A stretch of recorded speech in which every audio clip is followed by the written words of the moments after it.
Well, hello, everyone. So good to see you. Hi, Michelle Scott. Be careful driving. Tammy, Farmer to Win. Hello. Good to see you. I know I'm on a little earlier than normal, but I wanted to give you some updates today on Lily and Jack Sullivan. Their stepdad has passed the poly. On Alisa Petro from South Jordan, Utah. There had been arrests made, but Alisa is still missing. And then Sebastian Rogers. Not sure why, but I'm hearing repeatedly that the stepfather's saying on panels, well, maybe Sebastian will walk through that door at 18 or come home at 18. So we're going to discuss all of that. But I want to begin. This is let me say this, 30th day of May, Friday. Happy Friday to all of you. Got a lot going on in the true crime area. And we are going to begin today with Alisa Petrov, 15 years old, missing out of South Jordan, Utah. She was dropped off at her school in American Fork on April 21st, but Alisa had different plans. She got on a train headed towards Provo, was asking for help to get rides to Las Vegas.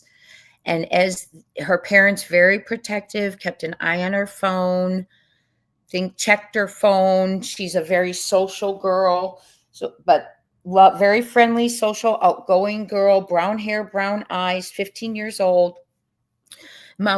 They checked her phones, they kept a close watch, and lo and behold, she had found an old iPad in the home and had been communicating with older men online via Discord, Snapchat, and other arenas. And now she is missing.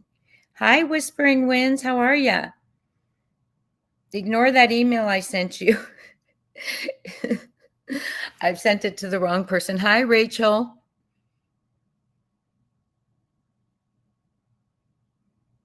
Okay, hold on. We're going to get to that, Rachel. I did hear as soon as I came in here, someone had said that they are going to be doing a new search. Thank you for letting us know. Breaking news, new search for the children, May 31st, around the home and the Pipeline Trail. We are talking about the Sullivan siblings from Nova Scotia, Canada. And Rachel says, if this boy is in a program, home ranch land, not allowed, be searched out of the USA. If this boy is in a program, home ranch land, not allowed, be searched out of the USA. I'm sorry, but America, what the hell are you doing? Sorry, don't buy CPO of all letting even go anywhere. Smash of Wayne Drake Rogers going anywhere.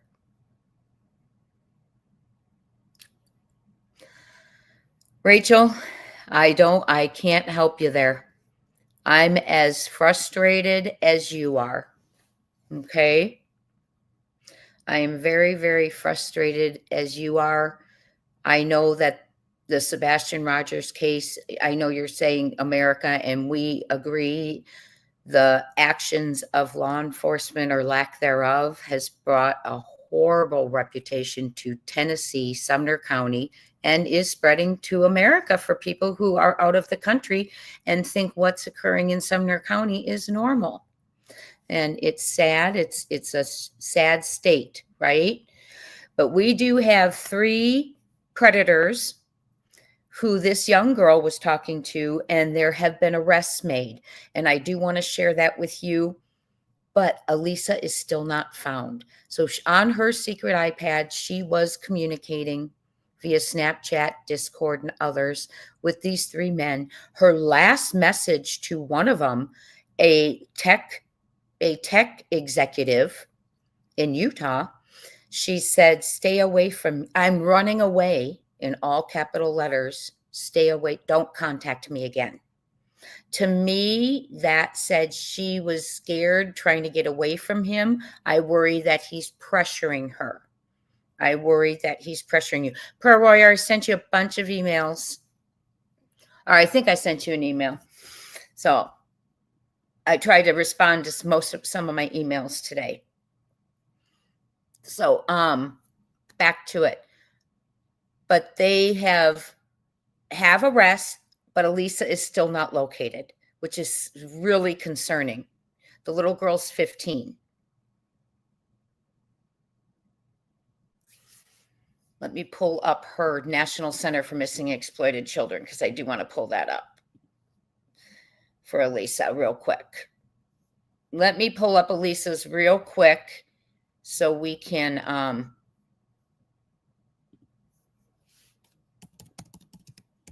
I can show you her information. Oh, it says she's not coming up. Let me just pull it up for you.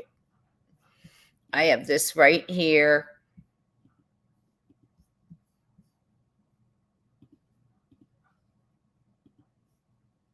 Sorry, you guys, trying to find something for you.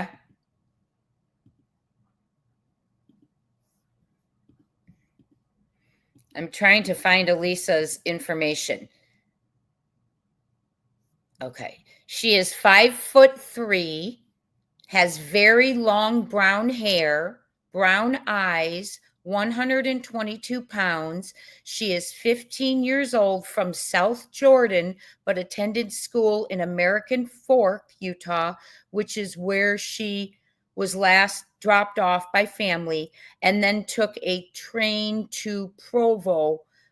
The Utah Transit saw her walking away on camera, and people spoke up and said she had been asking for a ride to Vegas. And when that didn't work out, she did ask someone for a ride to Utah. I'm wondering if she was trying to meet that one man in Utah. We don't know. But as of now, she has not met any of the men that are in Utah, or she has not met up with any of the men. And we are going to get right to a article on her.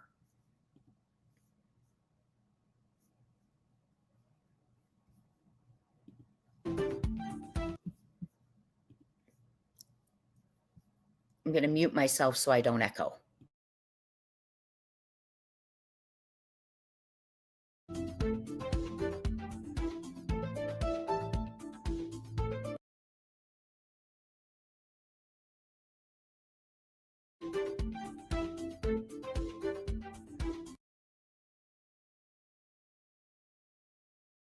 And get into this case. So set us up here. Well, Shara, just as you were mentioning, I think that's what is so. I think the word is frustrating for law enforcement that they've uncovered so much. They've made now 3 arrests, but yet you still have no idea. They don't know. They haven't been able to locate this 15-year-old girl. She's now been missing over a month, since April 21st was the last day she was seen down in Provo. No word on her. And again, let's start with just anyone that has information. Police are just asking them to please contact them, no matter, how small you think your lead or your tip may be. That could be what they need to locate her and to bring her home. And I think maybe where we start is just a little bit of background on who she was, and we can go into that story, that package. Okay, let me set this up for us here. So this is her family that we talked to. This was back on May 4th. Yeah. Andrew Adams. He did the very first interview with Alisa's parents, Nikolai and Olga Petrov. Okay, 15 years old. She's gone missing. This is a young woman here who has a history of talking online. They know this, that she's been chatting back and forth with some individuals, and there's some concern here. And Andrew has talked to them about the fact that she's gone missing now. So listen to this story. This will set us up on this Utah teen here who has gone missing, and this concern. You can hear it in their voice in terms of where they're at in the situation. The teacher said she never seen her that day. It began on April 21st. She entered the building. She didn't make it to the classroom. Instead of attending classes here in American Fork or simply grabbing a snack at the neighboring gas station, 15-year-old Alisa Petrov told 2 boys about her plan to run away. They tell her, no, don't do it, but I guess she went away for it anyway. Olga and Nikolai Petrov say their daughter then hitched a ride to this train station and got off the train in Provo. She asked the girl to get her a ticket in exchange of cash for the bus to Las Vegas. Alisa hasn't been seen since. We couldn't even sleep for the whole week. The Petrovs say in the past 6 months, they did have a talk about interacting with strangers online. Discord, but I think she was using Snapchat, TikTok. We told her, do you know this person? Do you know this person? If not, we were deleting them, right? Though Alisa was always on her phone, including that final Sunday on the ski slopes, the parents say there's been no activity on social media in nearly 2 weeks' time, and the teen hasn't responded to messages. They now fear she may have even been lured away or trafficked. That's what we're suspecting at the moment. We have no confirmation, but concerns are. Mom says South Jordan police are looking into those possibilities and others that could have taken her to Vegas or parts unknown. If she's in Las Vegas, it might be really dangerous. Like somebody can abuse her. It's very bad. That's my concern. Is I'm praying that Alisa did not make it to Vegas on her own, because walking the streets of Vegas alone like that is so dangerous. I don't care day or night. Oh, thank you, Rachel. You're so sweet. Thank you. So that is this girl, Rachel. She is 15. They dropped her off at school and she disappeared. And she took off. They saw her catch a train to Provo. And later on, when they were searching her room, found an old iPad and evidence she had been communicating right up to her disappearance, really, with 3 older men, one in Texas, one in Florida, and one in Utah. The Utah one is a tech exec. And her last words to him were, in all caps, it was, I'm running away. Don't contact me again. So I feel like that they were extorting her in some way, and she didn't know how to get out from under it. She got scared. She took off away from him, the one she said, don't contact me again.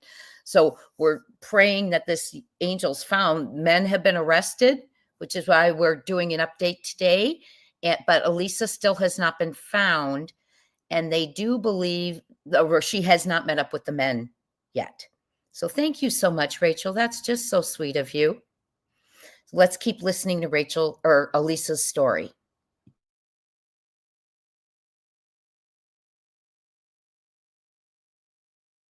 Until they find her, The whole life is upside down right now. the Petrovs are simply hoping for Alisa's safe return. We need her back. We miss her. Okay, so that was back on May 4th, Garna, and we get an arrest in this case, but still no sign of Alisa. So tell us about this first arrest in the case. Okay, so we'll start with William Taylor Glines. He's down in Texas City, and he was, so we do this story. She's missing. Police are looking for her, but they're saying, this is a very delicate investigation. So they're releasing very little information. We get the first tip that there's something happening outside of that Las Vegas area. The parents thought maybe she went to Las Vegas. We'll get into why they thought that in a second. But the Texas City Police Department in Texas, Southeast Texas, they post, hey, we have received information, a NCMEC tip. So that's the National Center for Missing and Exploited Children. We have this cyber tip that has come in. We have reason to believe that this young girl could potentially, possibly, maybe be here in the Texas area. If anyone has information, contact Texas City. So we start digging into it and come to find out that they've developed enough information from that tip that they received that there is a man in Texas City that she may have been in contact with. Come to find out that person is William Taylor Glines. He is, I want to say he's between 35. So he's born in 80, So he's I think he's 37. Like 37. Yeah. 37. 35 and 37. And what they find out about him is that on the day that she was last seen, on April 21st, she borrowed someone's phone. I've got his court documents here. Let me just pull it up here. Detectives learned that she used a stranger's phone at a bus stop in Utah to send a message to William Glines at a phone number stating that she was safe and that she was using a stranger's phone to contact him and to not respond. They also noticed that that phone pinged in the area, in Texas City. And so he became a person of interest very quickly because of that. Because the day that she's missing, she's sending him messages from a bus stop that she is safe and she's using a different phone. After that, a second profile. Just so you know, these kids, it's so common now where kids are getting extorted over the internet. Very, very common. They start to build their trust. They start talking to them. Thank you so much, Whispering Winds, for your donation. You're so sweet. They start talking to them. They start building their trust. Kids don't know their age. They put on a different profile for the kids. And as they build trust, they little by little have the kids do certain things, and it leads to more and more, like nudes or things like that. And then they start to extort the kids. I'm going to make this go viral if you don't do this. Some of the requests are financial, some are harm yourself. And these kids don't know what to do. They don't know what to do. They don't know how to get away from these people. They don't know how to make it stop. Well, I do have a guest coming on who is her child was a true victim of extortion over the internet. And I have a guest coming on who is going to talk with us about that experience. So hit subscribe and your notification bell, please, so you don't miss that. It's a true experience. We need to educate because it's happening more and more. G-Mom, my goodness, so good to see you. Hello, Joyful Dolphin. Please hit the like button if you are in the house, in the bushes, or replay crew. Thank you. We are talking about Alisa Petrov, learning about the arrests that have occurred, but she is still missing. 58 likes, y'all. Let's go. Let's get them up, please, if you would. Get this out there.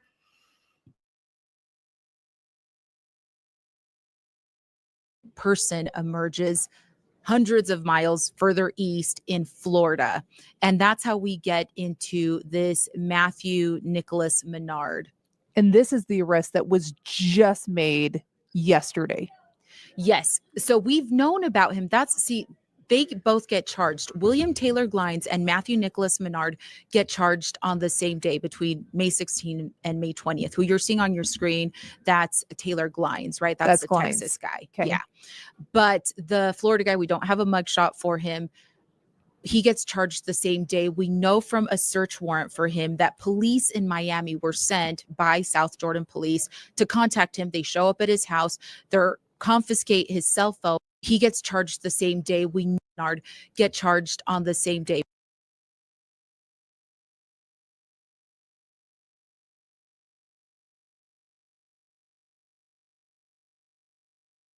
I just wanted to pause it so you could see one of the men. That is one of the men who is in custody.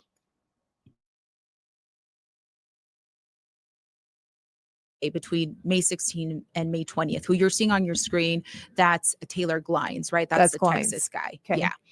But the Florida guy, we don't have a mugshot for him. He gets charged the same day. We know from a search warrant for him that police in Miami were sent by South Jordan police to contact him. They show up at his house. They're confiscate his cell phone and they overnight it back to Utah. After that, the timeline gets really fuzzy because there's no arrest. And then the Utah Attorney General's office is telling us that they haven't arrested him because they haven't been able to locate him. Okay. They tell us that on Tuesday. And now, last night they finally arrest him. And it's not an arrest that you would expect. I think he walked into the police station. He turned himself in. Okay. So 35 years old. He is arrested on aggravated sexual exploitation of a minor, enticement of a minor, criminal solicitation. After the investigators say they discovered messages between him and Petrov hidden on an iPad in her room. So there had been this back and forth between them. There had been significant communication between them. And he is of interest because it sounds from those messages, from that digital trail that detectives have uncovered, that they actually had some sort of a plan to meet up. She, was planning on going to Las Vegas, and that's because he told her that he was going to be heading there for work. They were going to meet up in Las Vegas, apparently go to Los Angeles, and then fly back to his home state of Miami, where he was allegedly telling her that he was going to tell people that she was his daughter. And that's how they would be able to kind of keep their cover, I guess. And he has been of such interest because, again, he also was communicating with Alisa the day she disappeared. And it sounds like she made more plans with him, like ways that she could run away and not be tracked. He was giving her different types of advice. Detectives found him very interesting. But again, he's now, in custody. He's been arrested and no sign of her. No sign. That is so scary. And that's what I wanted to say is two things. So scary that he's telling her how to go undetected. They've got him, but they haven't found her. And second of all, we all need to remember those old devices. If you have an old phone, an old iPad that you're not using, if the kids get that and they are within your Wi-Fi, they can use it. Okay, so let's make sure you know where your old devices are. Like I said, I'm bringing in someone whose child was a victim of extortion over the internet. We're going to learn a lot of what happened, how that went down, and what we can do to avoid that for our children and our grandchildren or anyone we know. So they've got these guys, only 2 mugshots, but one from Utah, one from Florida, one from Texas. They're all in custody, but they still don't know where Alisa is. And hang tight because we're getting to the updates on Lily and Jack about Daniel and the polygraph, the suspicious vehicle, and then also with Sebastian. Apparently, mom made a statement on National Missing Children's Day, and we're going to cover that. And then also just talk about some of the stones that were unturned.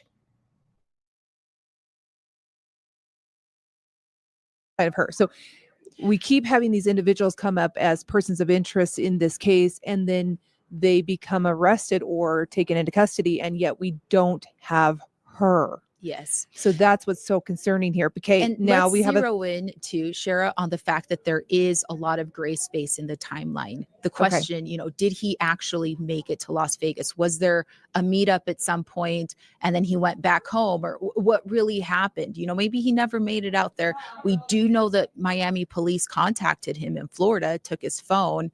And then again, there's that other bit of gray space between that contact and him getting arrested. Police weren't able to, quote unquote, locate him. What does that mean?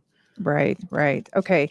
But then we have a third arrest, Garna. So tell me about this third individual, this Samuel Mitchell of Harriman. So now we have this local individual, 41 years old, right, out of Utah. So where's the connection here? This, again, Discord app, this seems to be this app connected to all of this.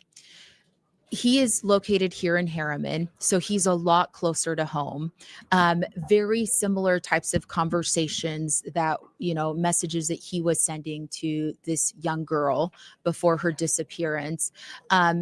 She was telling him, making these statements saying, how he should kidnap her. It sounds like they had made plans to meet up, but he got sick. And so, that's also what he's telling police. Hey, I never met up with her because I got sick. And based on the digital trail, there was, some sort of an exchange with that. 2 days before she disappeared, she texted him that she was running away and asked him not to contact her. When police showed up at his house, he immediately knew why they were there, according at least to these court records. And he told him, I know why you're here, and talk to them about Alisa, about his exchanges. He made some comments that there was no child sexual abuse material that he had. He's now been arrested and charged otherwise, and it sounds like he also turned over his phone, was able to give them that. And he also gave them more information about Menard. He told them that Alisa told him that she had met this guy in Florida that was an FBI agent, and, maybe she, was going to go meet up with him. So there's, again, ties between the 3 suspects with comments that she makes from one to the other. But as you mentioned, no sign of her. And that's how they work, isn't it? One in Florida, one in Texas, one in California. They meet up, they pressure the kids, they extort them once they've built the trust. And these children, they're not emotionally prepared to deal with what they throw at them. And if a child doesn't go to their parents because they think they're going to get in trouble because they were in a chat room they weren't supposed to be in, then it becomes this burden on their shoulders that they don't know how to get off, right? So we are going to learn from our guests. We're going to have a guest on whose child did go through this. They did get through it. And we're going to learn a lot about how they got involved, what went down, and how they now know to protect themselves from it happening. And they're going to share that. She's going to share that with us. And then also, just so you know, our Oregon person who cited the P-Foots in Oregon at Ford's Pond will be with us again on Sunday. So hit that subscribe, hit that notification bell, and don't miss 2 upcoming guests. One guest whose child is a victim of extortion on the internet, and then the eyewitness from Ford's Pond in Oregon regarding the Sebastian Rogers case. So Alisa is still missing. People are in custody. Will these guys, do any of them know her location actually? I mean, that's really scary. Whispering Winds, thank you so much for extending our membership to Crime Time Buzz. We will be meeting tomorrow. I don't want to say a time. It might be different in case our guest comes on tomorrow for the extortion, but I will let you know once I nail that down with the guest. Thank you, though. Welcome into our family, and please thank Whispering Winds. We're one big family here, but we have membership reunions on Saturdays. Thank you, Whispering Winds. Very sweet. So prayers up for Alisa. Her parents are very concerned. They realized she was very social. Hi, Halia. So they checked her phone. They kept an eye on those things. But that old device, right? That old device. So make sure you don't have old devices. I think about it. I've got several old devices around here. So, they can get on those. And even though they don't have an account, they can use them if they're within internet. Okay. So let's make sure we keep an eye on that, because that's how Alisa used her iPad without detection, because her parents do keep an eye on her phone usage, who she connects with. Next up, let's get to, real quick, Sebastian Rogers. Hi, Holly. Thank you so much for your donation. Oh, what a cute. Look at the little bear. How cute. I appreciate it so much, Holly. Thank you so, so much.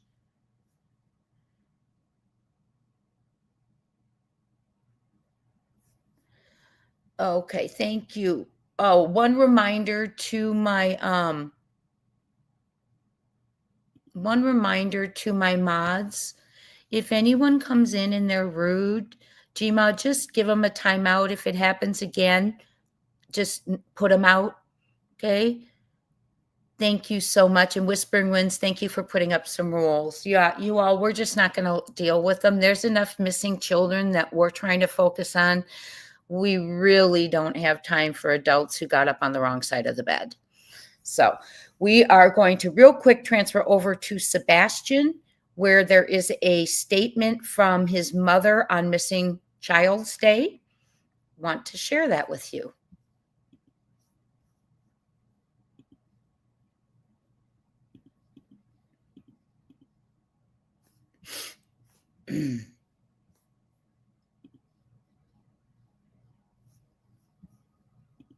Okay, this is credit to Matt Thibodeau on TikTok.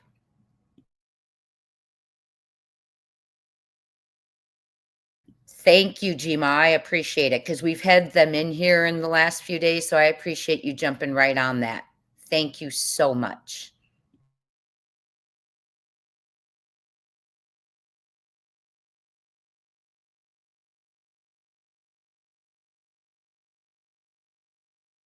Please let everyone know that we have been listening all day.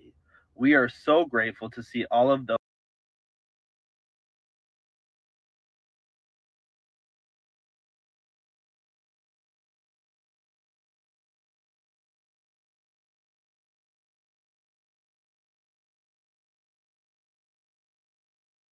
National Missing Children's Day. We know that Seth Rogers went to the news to get Sebastian's story, his name, his face, and his flyer out there to the public again after it's been pretty silent for the last couple of months.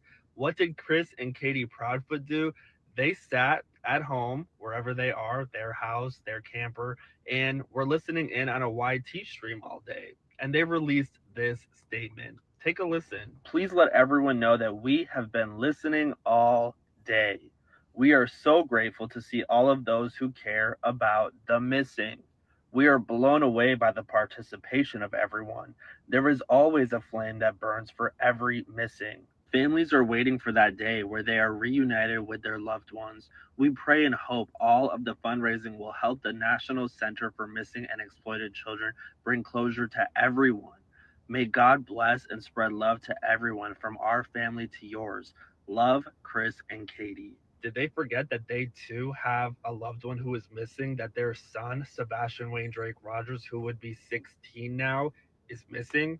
Where was his name in that statement? Mhm. Where was your advocacy for Sebastian on this national day? Never there. Katie and Chris, where is your frustration? Where is your outrage over the Sumner County Sheriff's Office having one detective assigned to this case a day, over the lack of tips, the lack of leads, the lack of communication, the lack of searching, the lack of seemingly any effort at all?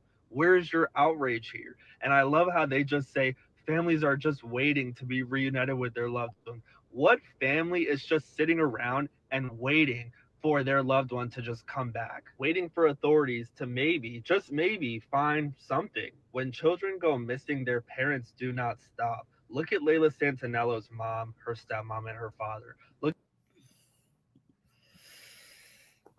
Well said. It was a very generalized to all the missing children without a focus on Sebastian, in my opinion. And he is absolutely well said. Where's your outrage? Why aren't you upset that stones are going unturned? For instance, not calling the eyewitness from Oregon to even inquire, not contacting Bristol, Virginia Police Department regarding the sighting, alleged sighting a couple weeks ago. Seth drove out there. Not communicating with the father. Where is all of the outrage? It isn't there. And we have parents like Alisa's who are begging, pleading, like Seth, begging, pleading, like Jonathan Hong's, begging, pleading, Michael Vaughn's, begging, pleading. And yet we have silence. So one thing that I hear CP has been saying, now CP is what we call the stepfather of Sebastian Rogers. He has a very poor relationship with Sebastian. That's my opinion, but he has proven that through his words. And in my opinion, when we can't even leave the home, when we're looking for motive, means, and opportunity, because when you have 5 alleged, I say alleged because they have not been put in my hands, but I believe Seth 100, 5 alleged CPS reports, and that person is the same person hurting that child, and the child is gone, I don't think it's a far stretch to say that person has motive to hurt the child, because it has already occurred. My opinion, not accusing of him doing anything to Sebastian, but I'm saying it's a probable stretch, in my opinion, logical, because he's already proven through the CPS reports that he hurts him, allegedly, in my opinion. Okay, there's that motive. Also, we have a mom who was home. That happens all the time. But when a mother is home and lasts with their child, we expect a timeline. We expect a timeline from out the gate.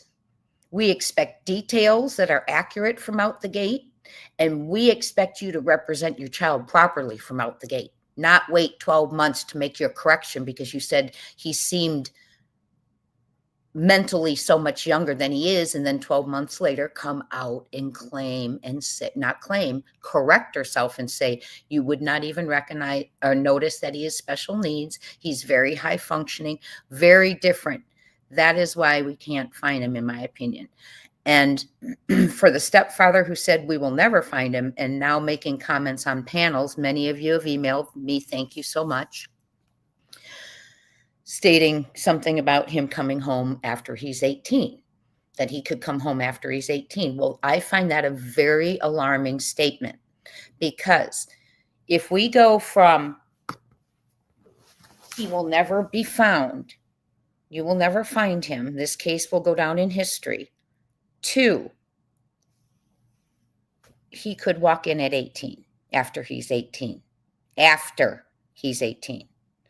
You all tell me, why does CP not entertain the idea that Sebastian could walk in any day?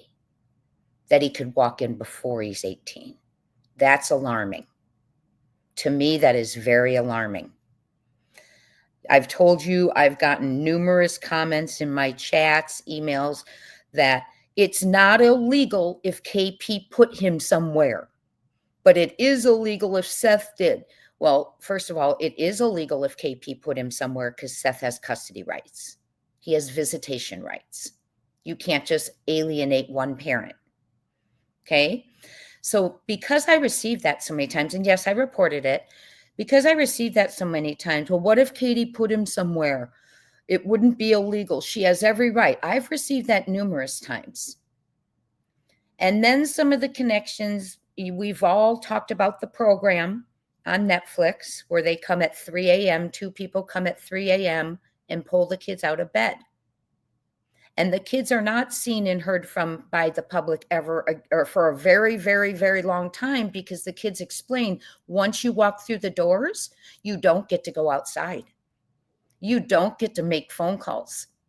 You don't want, in the program, the girl said she didn't get to have privileges, to speak for 2 years. You have to earn them.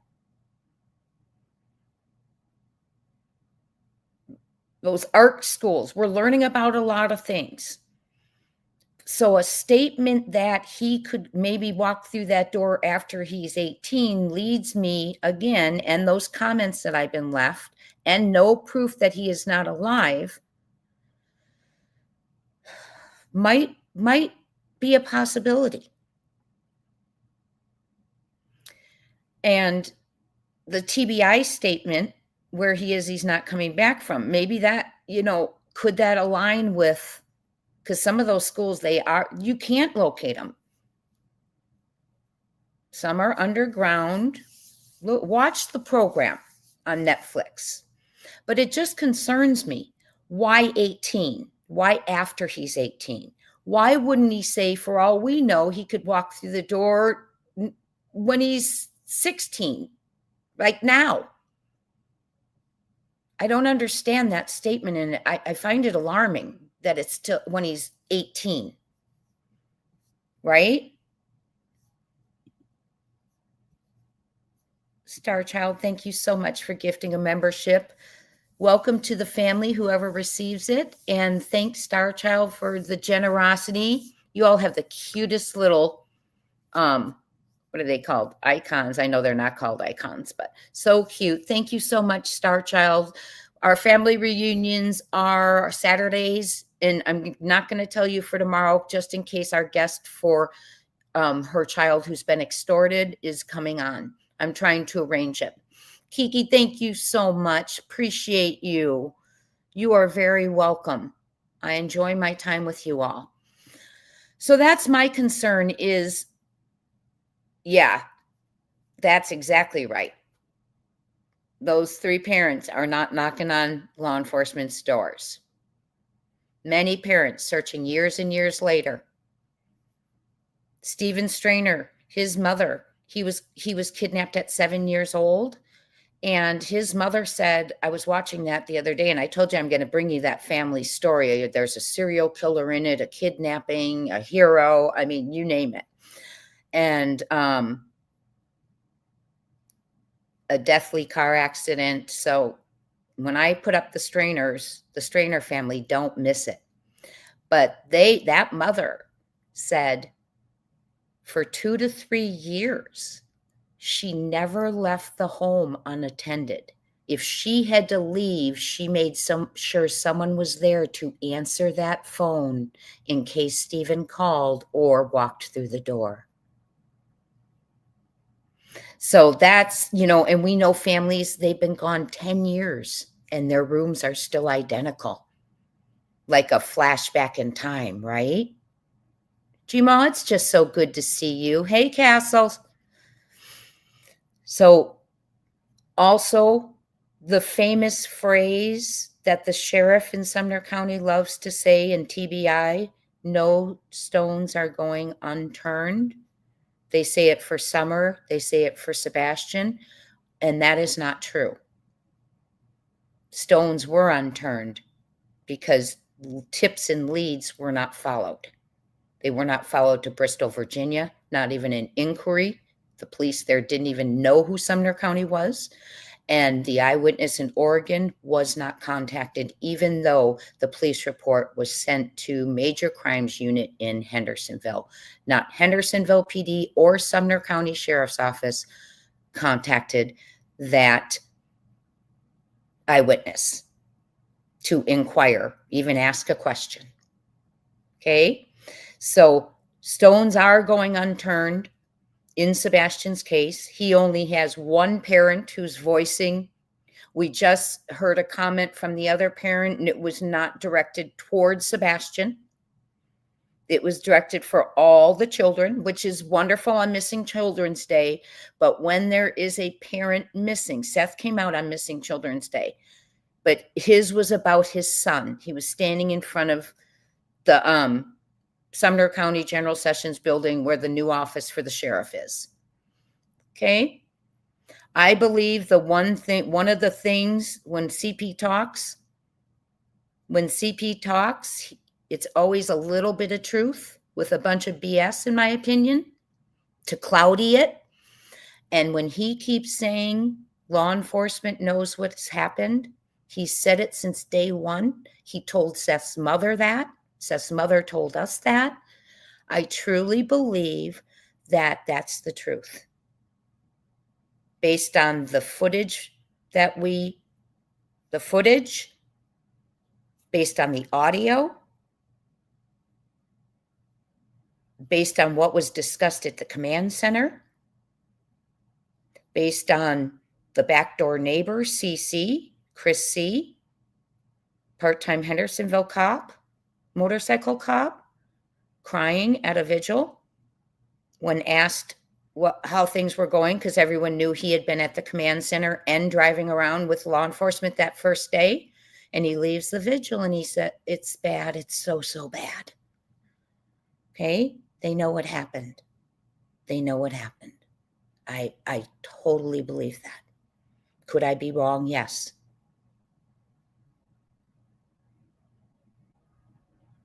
And they're right. We talk about Sumner County's reputation being just tarnished. Yes. And we had someone in here from out of the country today, and I totally appreciated the comment because they said, America, what are you doing? And it's not just Tennessee's getting the worst reputation. We know that. And it's not all of Tennessee. It's not fair. But Sumner County's reputation is tanking. Tennessee's is people saying, we all know people are saying, if you want a child to go missing and not found, where do you move? Tennessee, right? And now people from out of the country think this is how all of America doesn't look for children, or does look, right? So let's get to Lily and Jack. We have an update with Lily and Jack. I have to watch my clock because I'm going out for an early dinner with a friend today. So I don't want to miss it. So Lily and Jack, yeah, it is sick. So I do believe, and when you have a TBI officer saying in the first week where he is, he's not coming back from, and then you have a county commissioner saying there was a 3 a.m. car that pulled up in the neighborhood. They got out with flashlights. This wasn't a stranger who kidnapped. They know what happened. They know what happened. Please don't forget to go sign Seth's petition on change.org. He does not have all the signatures he needs yet. I have signed it. please go over and sign it. He is trying to petition to have higher agency come in and lead the case. Fresh eyes. Yes, word salad, Heather Marie. That's so great. He does that, and he does that to distract. But there's a little bit of truth that I do believe law enforcement knows what happened, which is why they wouldn't talk to Seth at first. That's my opinion. They didn't want to talk to him because they knew what happened. That's just my opinion. Lily and Jax, everyone, please hit the thumbs up if you would.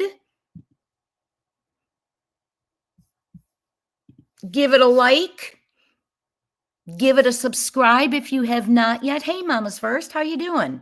Good to see you. Good to see you. Excuse me, you all. I'm going to take a drink of my water. Okay. So an update that I have not verified that was dropped in our chat is that, and I appreciate that. Thank you so much. It was our first message, I think, for the day. Let me go back up here because I don't want to repeat it incorrectly. Okay, it said there is going to be a search for the children, the Sullivan siblings, May 31st around the home and the pipeline trail. Thank you so much for sharing that with us, Farmer to Win. Okay, thank you so much. Lily and Jack Sullivan. Wait, they were reported missing. They were reported missing May 2nd, 10 a.m. by mom, Malia Murray Brooks Murray. And she is the children's mother. Her partner is their stepdad. Stepdad Daniel Martell has been out searching, has been in front of the media. He was saying he would be willing to take a polygraph. And he did. And according to Daniel, guess what? He passed. So Daniel says he's passed his polygraph.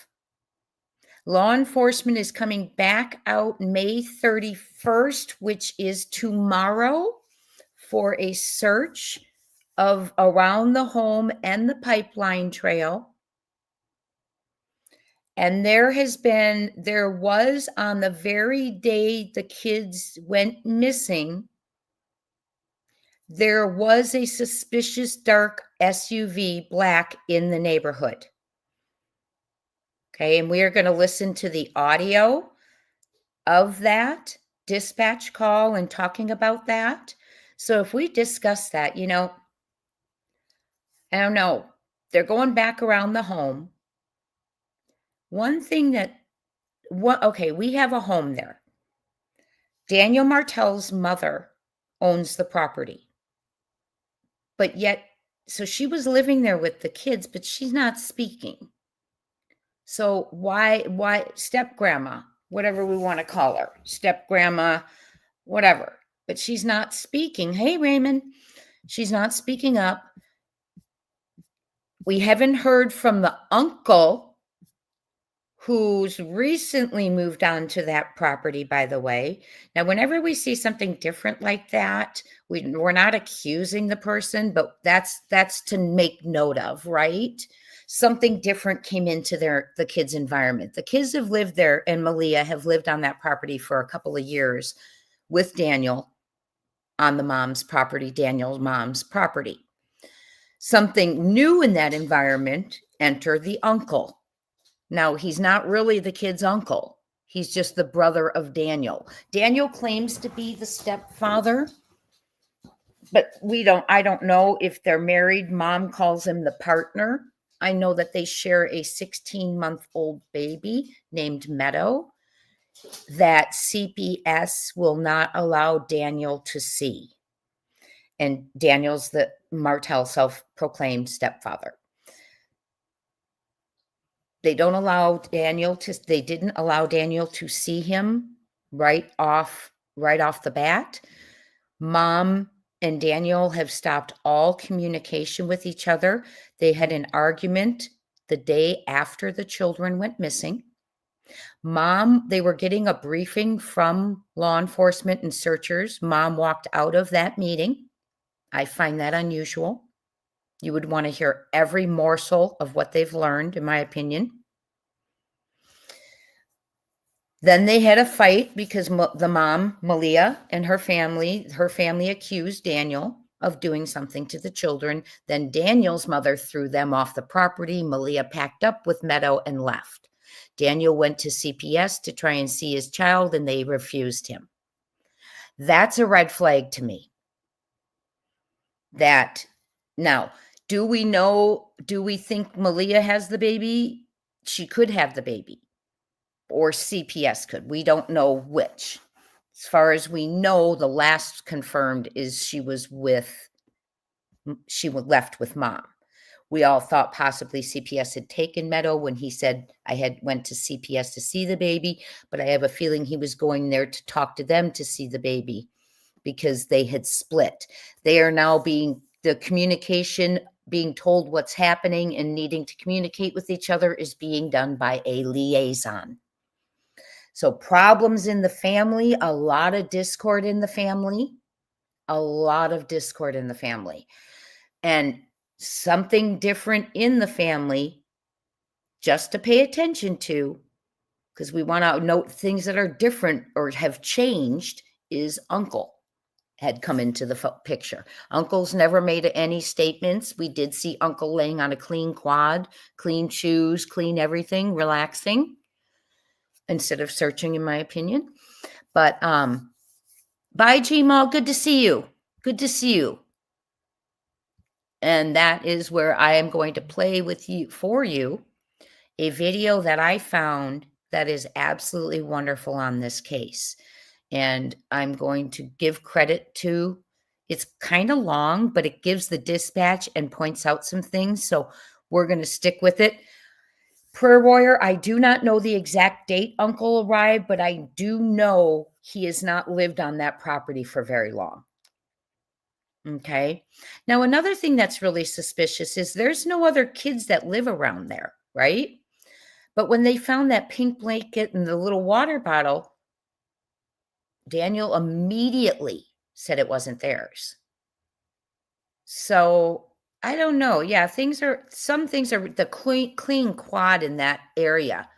And I'm not saying this to be rude. It's an observation. Everything outside was really dirty, messy, thrown around. The only clean thing I have seen in that yard is that quad, the uncle and Daniel. Right? That quad looked like it. So where did that quad go that it needed to be cleaned up so much? That's just a question, right? I know I don't want to be mean either. And I'm taken back to Summer Wells when I see that environment, and we still haven't found Summer. Okay. Now, someone did say they heard that the inside of the home was very clean. Okay. I know, Rachel, I feel the same way. It's terrible. We're not trying to judge. We're just trying to observe and analyze the circumstances, the situation. And it's really uncomfortable. It is for me too, to have to comment on it. Another thing is the slider. I had someone on the phone with me yesterday, and I closed my slider and I asked them if they heard it, and they did. And very interesting, because now they are in a mobile home. So if that slider were to close, think of two kids shutting a slider. Are they going to, if it's to close, would it shake that mobile home? Now, I've heard that Daniel said it was a little ajar, but I've also read articles where it was closed. So I'm not sure which. Okay. But I find that the kids opening and closing a slider without anyone hearing it, I find that a little hard to believe. Is it impossible? No, I'm not saying it's impossible. I'm saying I find it hard to believe. Yeah, I know. I don't know what was going on. Maybe that's what they were doing before. Well, I don't want to say anything. Maybe they've cleaned it up now that the news is all around and everything, right? You could have eat off that quad. Yes, absolutely. Everything else around. But that quad is clean as anything. But we're going to listen to a video. I will absolutely credit the person as soon as I get over there because I don't want to say the channel's name wrong. And please give the video a thumbs up. We're going to listen to the dispatch about the suspicious vehicle, and I will be stopping it for fair use education and entertainment purposes. Yes, it was pouring rain, mud. So how do we have something so clean? And if there's a quad, why would it be cleaned? You'd be jumping on it searching. Roxy said, is it possible that's an older picture with brother on the quad? Well, it was kind of represented in the news like that was the day of the search. But that's a great question. We can go back and see when that was first brought out in the news again, that photo.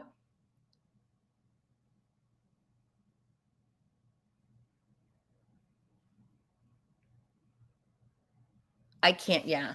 So let's get this started. And that's the thing is, I don't want to judge them because they do say, there's just people live differently, I guess.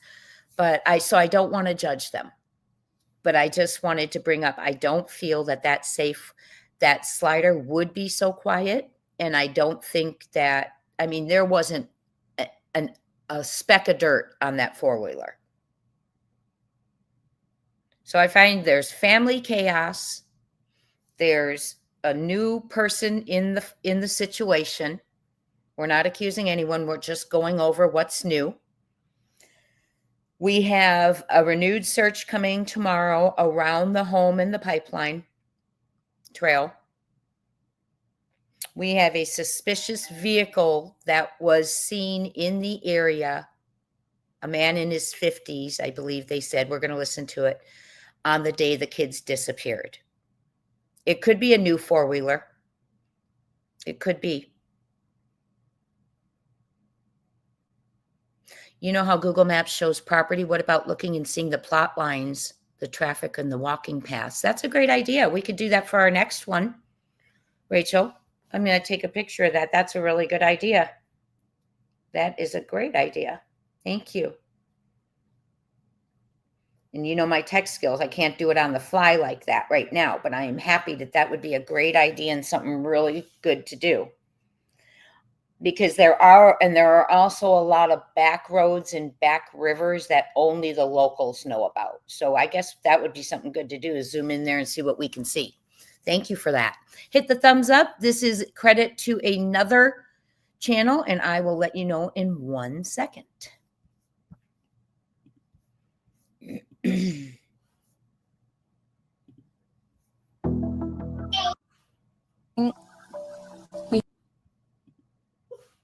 Happened in these lost 72 hours were the children, according to Daniel's testimony.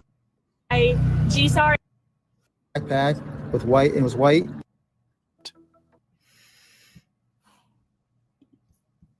Okay, I'm going to start it.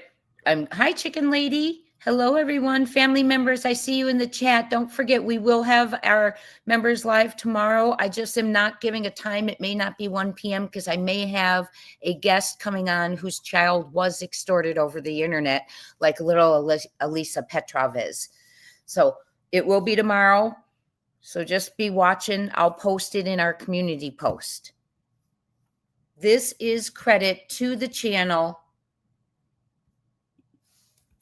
Oh, crud.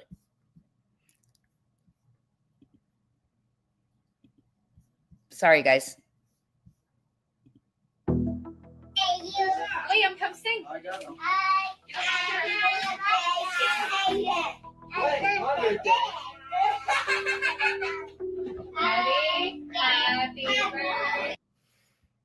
I don't know why I'm doing that. Sorry.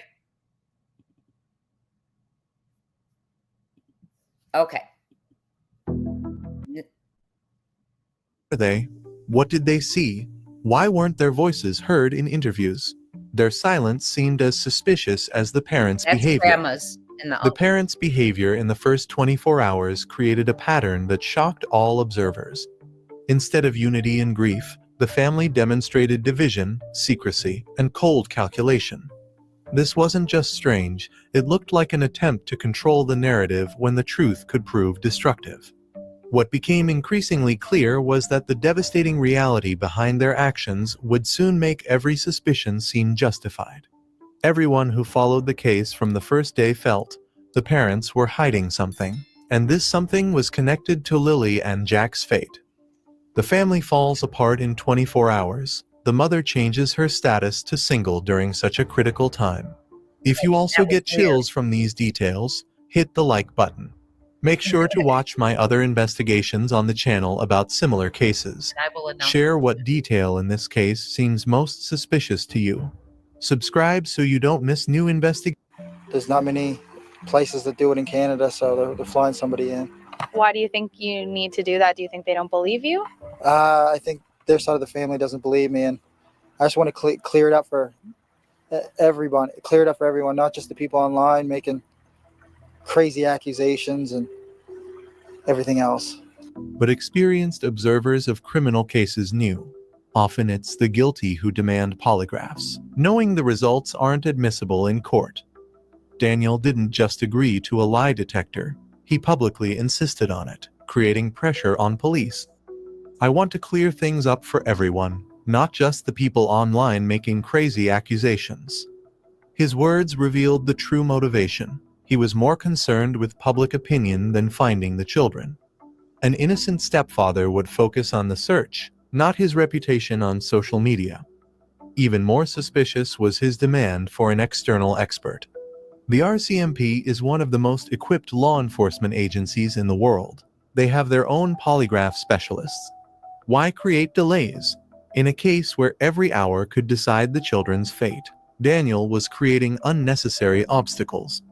This looked like an attempt to buy time for evidence to disappear or witnesses. They're flying someone in. You said they're flying in someone to do a polygraph test. Is that on you? That's not just on me, but on everyone. That's what I asked for. I asked for that so early on, and there's not many places that do it in Canada, so they're flying somebody in. Why do you think you need to do that? Do you think they don't believe you? I think their side of the family doesn't believe me, and I just want to clear it up for everyone. Clear it up for everyone, not just the people online making crazy accusations and everything else. But experienced observers of criminal cases knew. Often it's the guilty who demand polygraphs, knowing the results aren't admissible in court. Daniel didn't just agree to a lie detector, he publicly insisted on it, creating pressure on police. I want to clear things up for everyone, not just the people online making crazy accusations.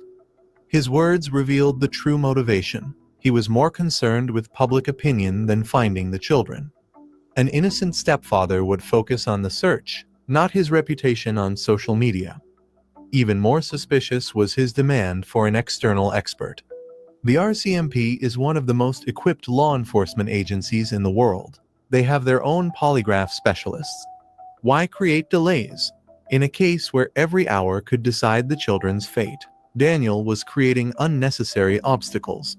This looked like an attempt to buy time for evidence to disappear or witnesses' memories to cloud. On May 7th, Daniel spent 4 hours with the RCMP Major Crime Unit in Stillarton. This wasn't a friendly conversation. This was an interrogation by murder specialists. The fact that the Major Crime Unit took the case on the third day spoke for itself. Police suspected criminality from the very beginning. In interviews, Daniel repeatedly emphasized his cooperation. One statement made by Daniel, he says, "They're easy on me," he said after this meeting. "They're easy on me because they know I didn't do anything." Well, those statements are odd, okay? But yes, he's claiming he passed his poly, that it was in favor of him, that he passed the poly. Law enforcement thought because he was asking for the poly, the Mounties, Canadian Mounties, said that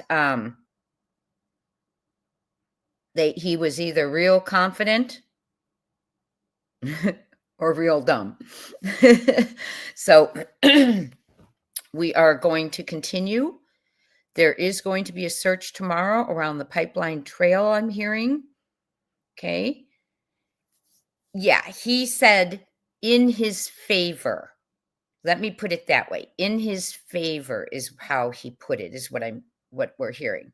So you remember how CP couldn't just answer that did he take a poly?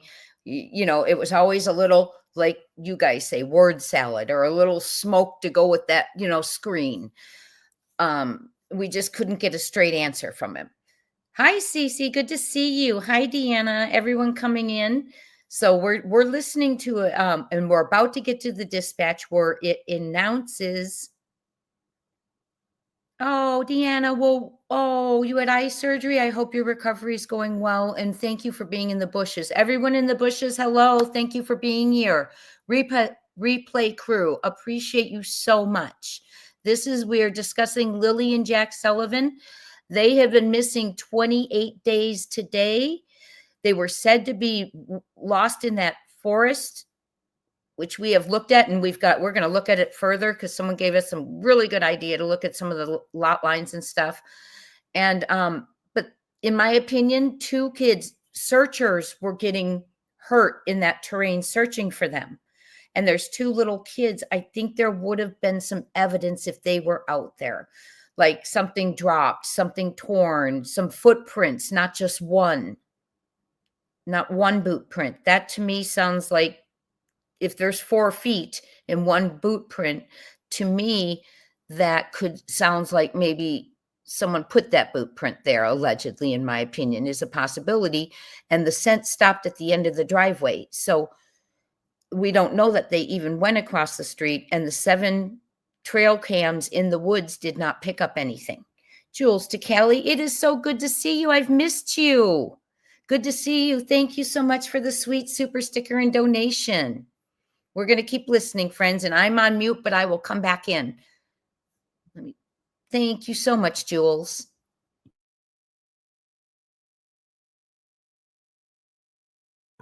They searched every rock, every root, everything. I gave them every detail, from bank statements to Google Maps data. But attentive viewers noticed he spoke about cooperation as proof of innocence, not as a natural reaction of a desperate stepfather. A real stepfather would do everything silently, without self-praise. It was in the details of his story that disturbing contradictions appeared. About Lily's white backpack with strawberries, he said, "I think now in the forest it's probably brown." This phrase struck everyone who heard it. Why did he speak about the backpack as something that was definitely in the forest and had changed color? A normal parent would hope children took the backpack with food. Daniel spoke as if he had already seen the backpack in a certain condition. In another interview, he made a statement that made experts shudder. "I really hope they find something. Not them, but something." Parents look for children. Investigators look for something. This distinction revealed his subconscious knowledge that living children wouldn't be found. I'm absolutely exhausted at this point after going through 6 days of virtual hell. It's absolutely crazy. I'm still holding out hope. I don't know why they didn't find anything from Jack's pull-up to her backpack or any of her belongings at all. They just haven't found anything. Because he kept bringing up the pull-up in the beginning, I thought, and it was just my opinion, oh, I'm so glad you healed well. Good to hear it. Hope you get your glasses soon. But because he kept bringing up that pull-up in the beginning, I really thought that they were going to find a pull-up. I thought he was waiting for them to find a pull-up. I really thought that he expected them to find a pull-up, if you know what I'm trying to say, if you know what I'm throwing down, right? Because I thought that was going to be found. Just because he kept saying it, right? The pull-up. So I thought, oh, he kept saying, I can't believe it hasn't been found. So I kept thinking, oh, he was expecting that to be found. And yes, that's a very odd statement about the backpack being in the forest and being brown by now. Very odd statement. Also, 3 things he listed were brown, Jack's brown shirt, brown pants, and Lily's brown backpack now. Oh, Daphne's case files. Good catch. In my opinion, the mom disappearing is a huge red flag. Yes, it is. What's she running from? And she says that she was advised not to have contact with Daniel. Now, that's according to mom. So we don't know. We do not know if what's going on there. It's mom not searching. Now, even if she doesn't, they've advised her not to have contact with Daniel, she could be searching. In my opinion, maybe, I don't know. But mom not searching never sits right with me. Mom not doing interviews, letting the stepdad do them, doesn't sit right with me. This is in Garlick Road in Lansdowne Station. Yesterday, I thought we were going to hear from a neighbor of the kids because someone put that on their thumbnail, Lily and Jack's neighbor. But sadly, it was about, it was a neighbor, or wasn't a neighbor. The person had never even driven on Garlick Road. So I turned it off. But they found none of the kids' belongings so far. But we're about to hear the dispatch now where they bring up a suspicious dark SUV. Hit that thumbs up if you would, everyone.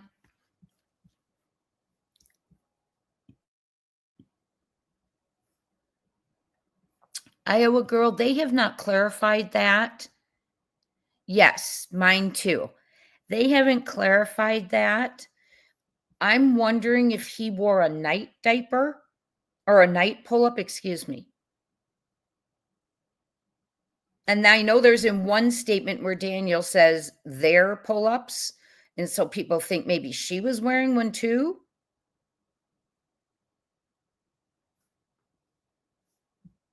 Okay, let's listen to this. Not where they are. She can't even. If she leaves the baby somewhere else, CPS in UK, it's no contact with him or any family friends, so not to have suspicion. Thank you. Not where they are. Not where they are. She can't even if she leaves baby somewhere else. CPS in UK.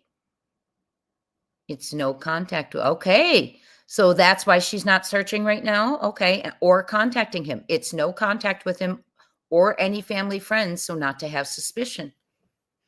Okay. Thank you for explaining that. Brandy Indy says, does Daniel drive a dark SUV? I don't know. I do not know. Does anyone in the chat know that? Half of you have not hit the like button.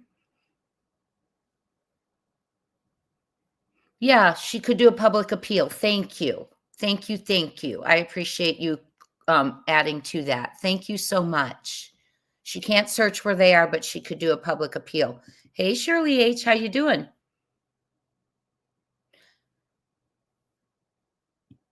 It's a red flag that mom left after an argument with Daniel. How many arguments have they had and she never left him? Me too. Me too, Rhonda Rogers. I don't believe they were in the woods.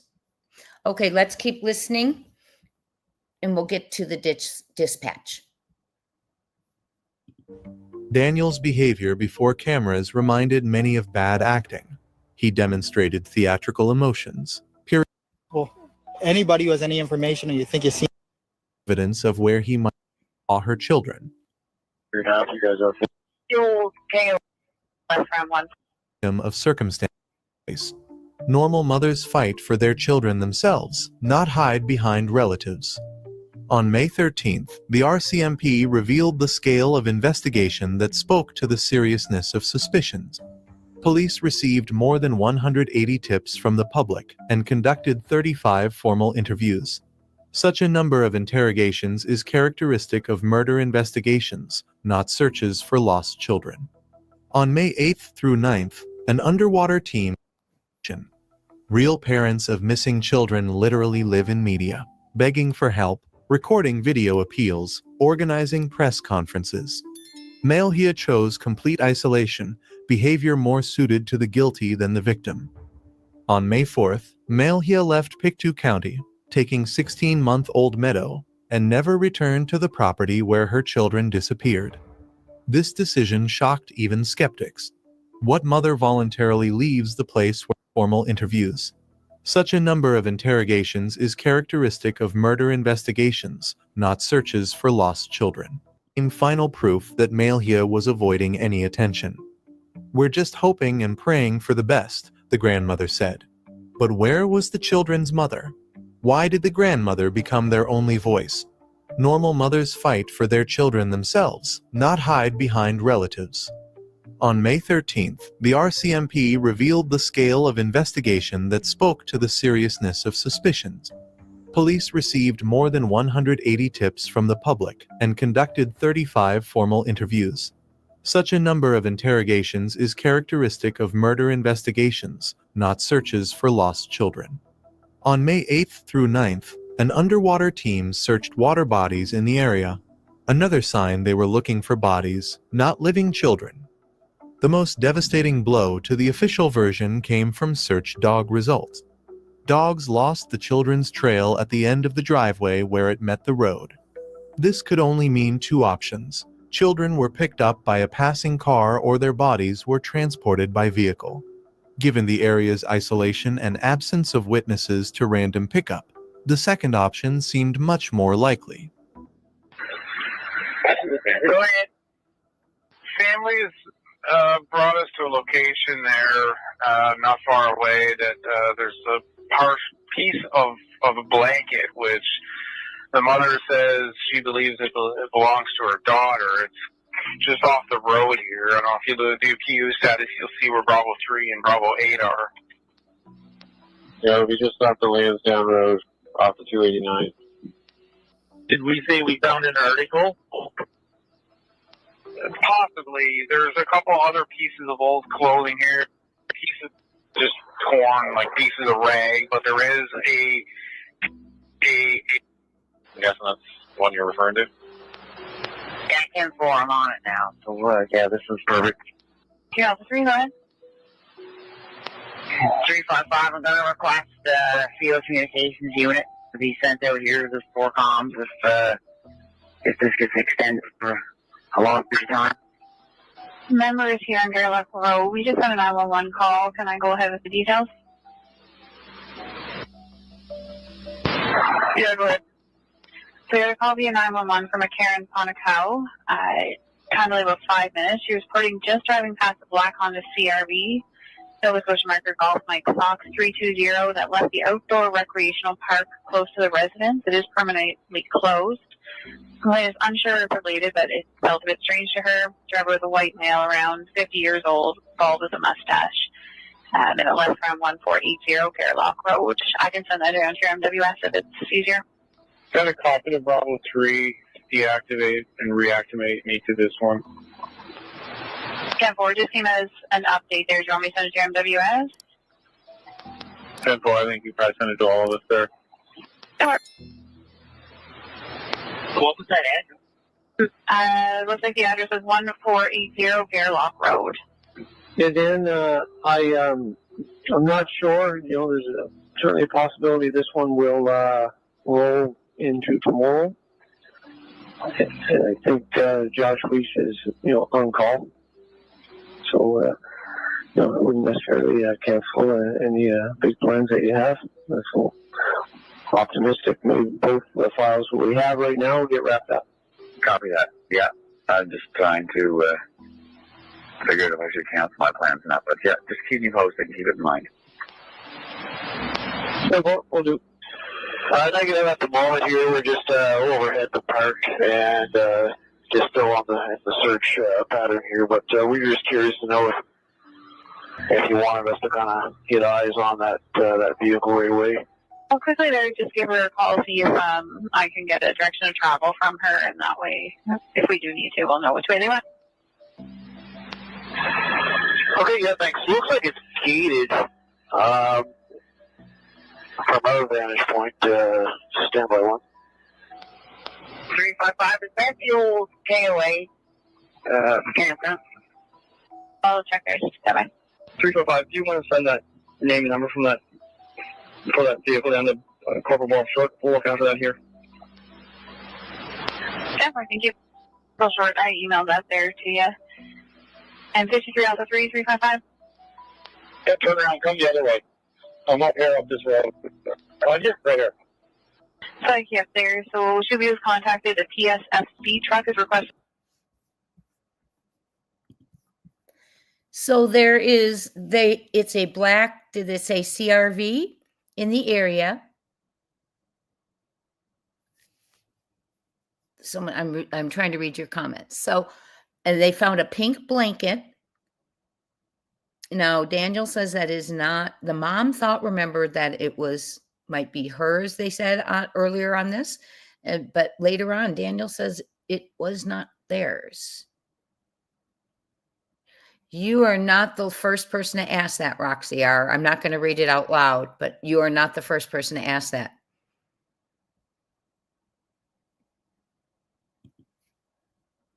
That's such a great question, Shirley H. And that's the thing. We have, okay, great questions real quick. I see a couple of them and I'm going to address them real quick. I'm still confused. How would Mom or Daniel know what door these babies went out if they was asleep? Now, I don't know. I did a video where it said big stories because I don't understand these parents who claim to be sleeping while the children leave, but yet they have these elaborate narratives of what led up to it. And this is a prime example of it. They were sleeping. Malia said they woke up to silence, or they heard them playing. They dozed off back to sleep and then woke up to silence. And within minutes, instantly, she called 911. Okay. And he jumped in the car and was driving all over, looking the back roads, the culvers, right? Now, the thing of it is they said they got out the slider. Well, I believe they would have heard that slider. I've never heard a slider you don't hear, right? And if you see the age of their mobile home, that slider is not brand new. So you know how they are with the tracking and all that. It's a mess. They make a noise. Also, they were supposed to be asleep, and Daniel knew that she had her backpack with her. Now, she said she ran in and out of the room a couple of times. She had her backpack with her, that she had on a pink shirt. He's now said Jack had on brown pants and a brown shirt, knows that they have their boots on. And he even said something in one of them wasn't sure why they haven't found anything to pull up her clothes or even stuff from her backpack. How does he know what was in that backpack? That there was anything, or that she even has it. I don't know. It's a lot of strange. And now there's a strange vehicle. And by the way, law enforcement has announced, the Mounties have announced that there is proof. Originally, we thought the last time the kids were seen in public was Tuesday when the bus driver dropped them off, Tuesday afternoon. The 30th, is that the 30th? No, that's the 29th. But in the last few days, the RMCP has said RCMP, forgive me, have been proven they were seen in public with family on May 1st, reported missing May 2nd in the afternoon. May 1st in the afternoon. So it changes that timeline. The last time the kids were seen in public is May 1st, not from the bus driver. But also, then they asked for help from the locals in all of their dash cams from Gerlich Road. That's the road the kids live on. And CCTV that points to Gerlich Road from April 28th at, was it 12 noon? 12 noon to May 2nd at 12 noon. So they are trying to determine traffic that was on that road that in front of the kids' home, Lily and Jack. Let me put their picture up. Well, we can see them a little bit. We're going to go back to the video. On that road, days before. So that could mean that they were, do they think there might have been strangers in the area? Possibly. Do they think they're trying to watch where everyone was coming and going? Possibly. Yes. Maybe are they trying to see also if someone brought the kids home after that sighting on May 1st, right? They need to verify that they got home. So lots of things they could be looking at, but I will tell you, when you bring in the criminal and when you bring in the major crimes units, then it's looking like foul play, right? So let me see if you're saying anything, and then someone else had brought up a great comment, and I don't want to go. The doors, yes, we got that. This one. Could she have taken the kids to the reservation?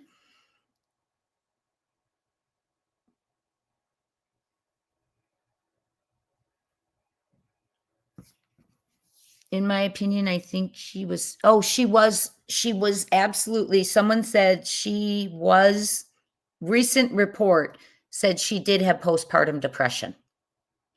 Now, could she have taken the kids to the reservation? I don't know. Remember, her family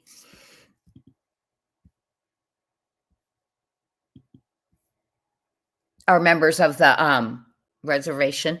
Buzz allegedly, the Wednesday before, 2 children playing in the yard. 2 men tried to abduct children. Dad chased them off, and another older child was nearly abducted today, man and woman. Woman's Warrior, was that in Nova Scotia? Wow. Woman's Warrior, was that Nova Scotia?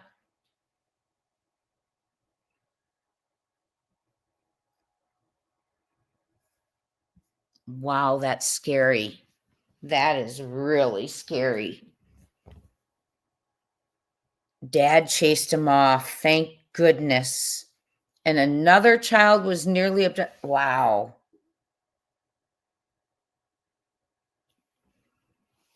So the Wednesday before, Jack and Lily went missing. So it must be in the area, I'm assuming. Holy wow. I'll have to look into that after I get home from dinner tonight. Oh, Kimberly, man, it's so nice to have you here. Oh, I'm sorry, I didn't answer the door question. I did not answer the door question. When we look at the photos of the house, I'm not sure if they used the door on the other side, white side of the house, and that's how they knew they exited the slider, or if they, again, big stories, they knew it was that slider for some reason, just like Sebastian's stepdad and mom knew he went out that front door, right? So I don't know if they only use the slider to exit, or maybe the other one doesn't open, and that's how they knew they used the slider, or if they just said they used the slider. Okay. And I'm waiting to see from Woman's Warrior. The second door is usually for fire escape. Thank you, Brandy and Indy. I appreciate that.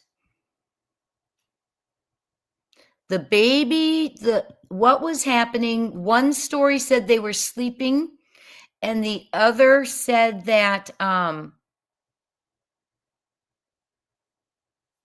they were feeding the baby.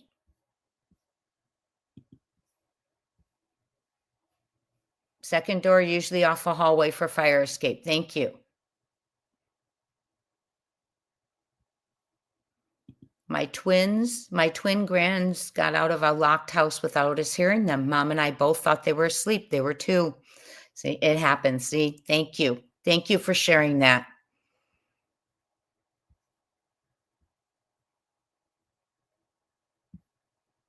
West End. Hi, it's good to see you, West End. Just a thought, could they have got them ready for school and then fell asleep again? Could be. Yes. Great thinking. You all have some good theories. Very good theories.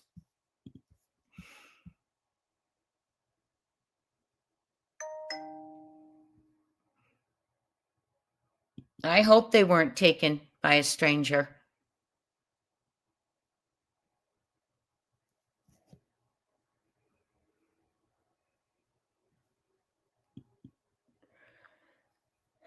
Mimi Ma, right now, sign Seth's petition because he's trying to get someone higher up and fresh eyes on the case.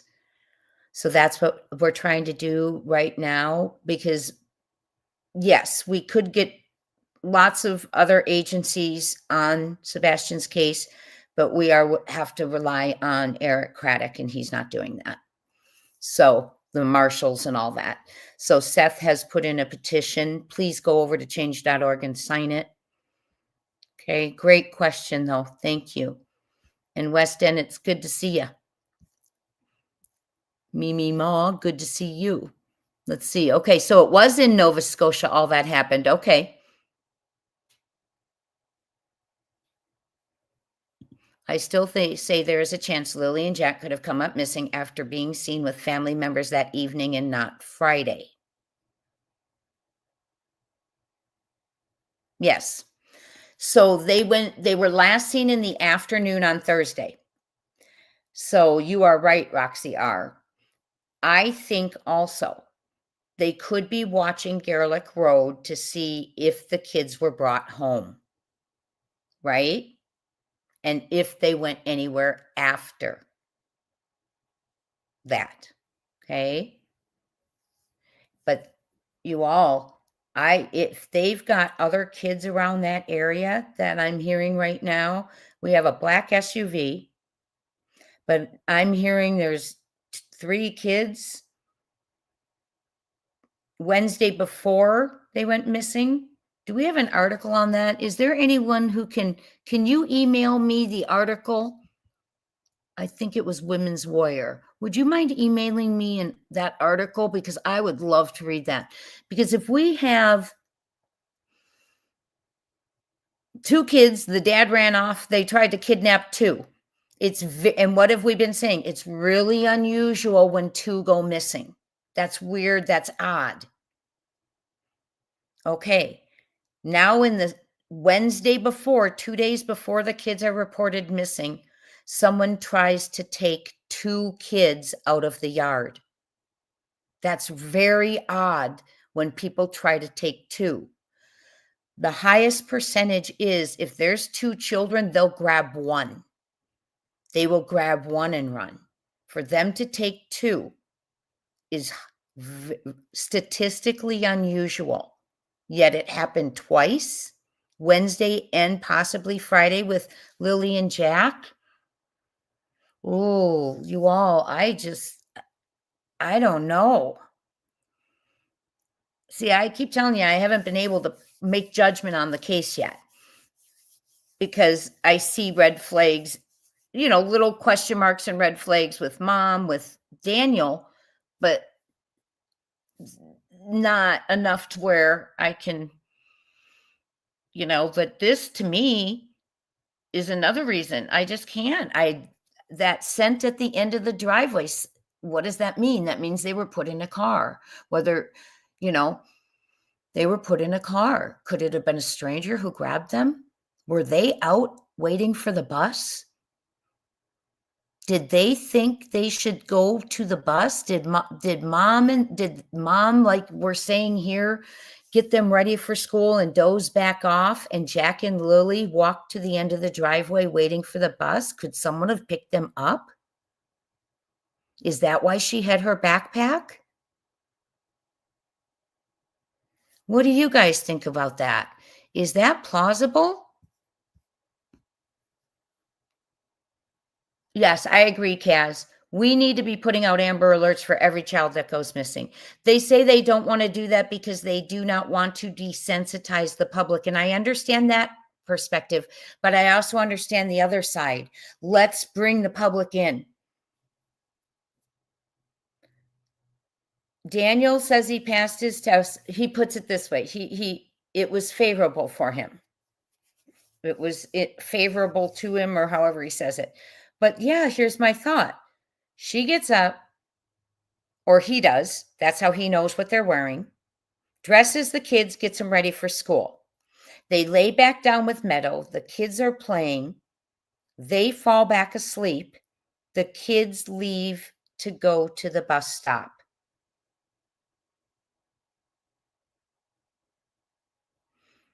Another car picks them up. That's why the scent ends at the end of the driveway.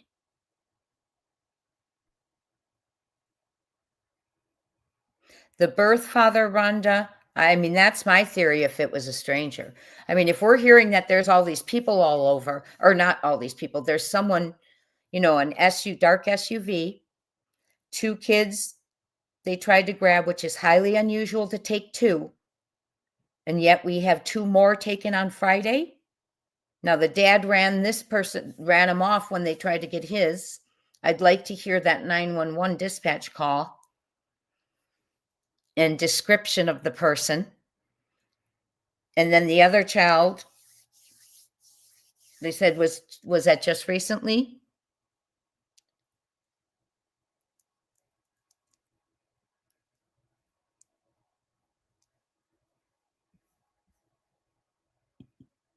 So it could be that they didn't, they're watching that road, yes, to see if they made it home or went anywhere after they were seen in the afternoon.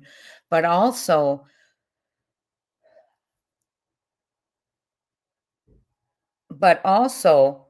yes, thank goodness the dad was there. Absolutely. But also now that makes me wonder, because if someone's brazen enough to take 2 kids, that's so unusual, you all. And now we have 2 kids missing and an attempt to take 2, and the dad witnessed it 2 days before. So I don't know. Did they identify the 3 men? Mimi Ma, do you mean the 3 men who have been arrested for Alisa Petrov? Yes, they have them in custody. So I don't know. That is just, here we go. Children at Crime Time Buzz, children under 6 are more likely to be targeted in family kidnappings. The risk of stranger abduction rises through elementary school and peaks during adolescence. Yes, and do you all know why stranger abduction statistically raises once a child starts school? Because there are 3 times that are most prevalent when children are abducted. Right before the hours of school, right after the hours of school, and between 6 and 7 p.m. after the dinner hour. Okay, so those 3 times are when statistically stranger abductions occur. Right before school, right after school, and right after the dinner hour between 6 and 7 p.m. So that's very true. But the fact that they're 4 and 6, and there were 2 of them, I always, thank you, Lisa Opinion. I will definitely check it. Yeah, J.C. Dugard on the way to school. Yes, by a stranger, kept in captivity for years. Right? Is J.C. the one who was kept for years, right?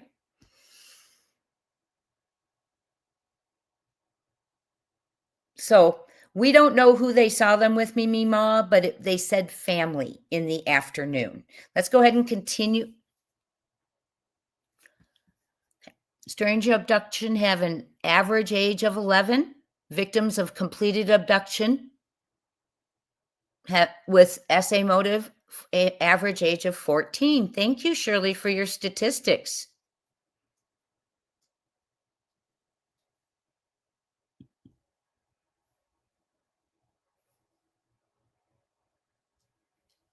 Okay. I'm trying to put your comment up there, Lisa. That's one thing someone had asked. BioFather.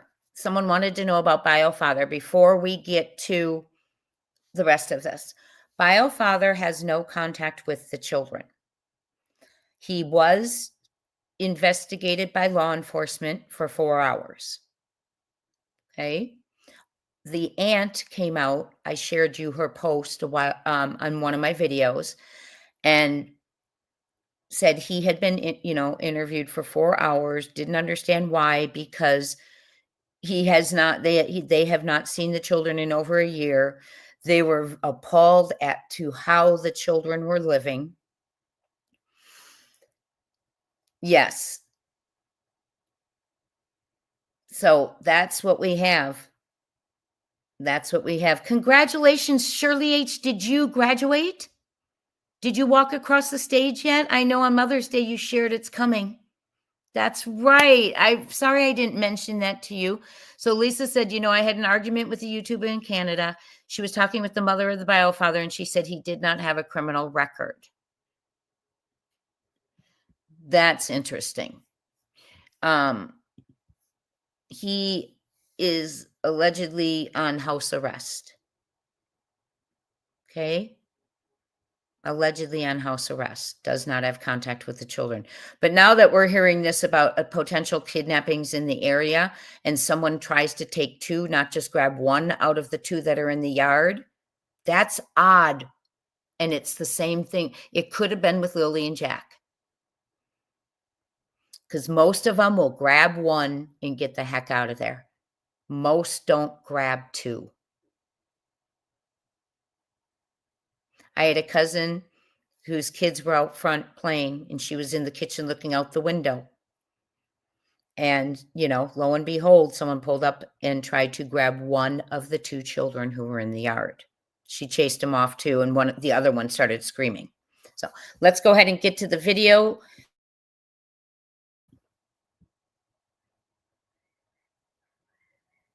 Thank you all for being here. If you have not hit the thumbs up, please do so. If you have not subscribed, please do. We'd love to have you. Members Live will be tomorrow, and I'm stating the time till I can verify if my guest tomorrow, whose child was a victim of extortion on the internet, if we can get our time coordinated. So I will definitely let you know when Members Live is tomorrow. This video is credit to Detective Myers. For comms issues will be sent to the staging area. Delta 3, did you copy that? No, go ahead. 10-4, we talked to Shuby there. The PSFB truck is going to be sent to the staging area for the comms issue. And all stations, just ordering a black SUV just north of the residence and on the left side of the road. Does not appear to be a CRV, but it is a black SUV. If anybody wants to come up and have a look at that, just under the helicopter here now, if you guys have visual of it. Bravo 3 drove by that on my way in. That's a Kia Sportage, Delta Papa Uniform 468. I didn't run it, but there was nobody in it. I'm right here, Yeah, we copy that. There are 2, looks like 2 individuals walking down towards the lake ahead of the vehicle. And there's a cabin at the end of the lake. The vehicle comes back to a Gregory Giffen from 805, go ahead. Yeah, we okay to cross the highway here and work the wooded area behind the residence? 10-4, I'm actually coming down for battery swap right now. Okay, copy that. Just let us know when you want to come back airborne. Just advising everyone on the talk group, public safety field communications are en route to that search you have there, and our ETA is about 1:05 p.m. 1305. Over there in Garlock Road, if you can copy this there, Corporal Short contacted that complainant from that suspicious vehicle call, and everything was done for. Nothing suspicious about it. Patrol 4 copies.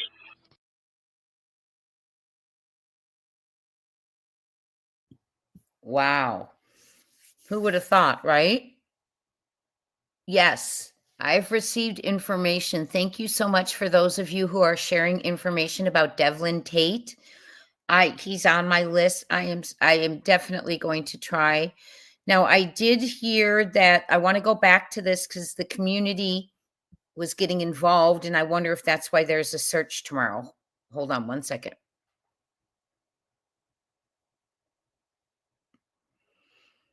No, I'm thinking different case. Sorry. Hold on one second.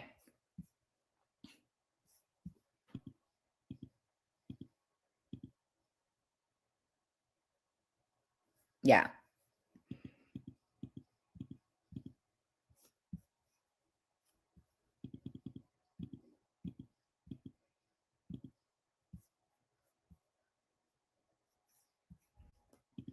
So I'm going to take any questions you might have now for a little bit. What mother runs away and never once begs for her kids to be returned? It's unnatural for us. Absolutely. I don't understand it. I don't understand what's going on there.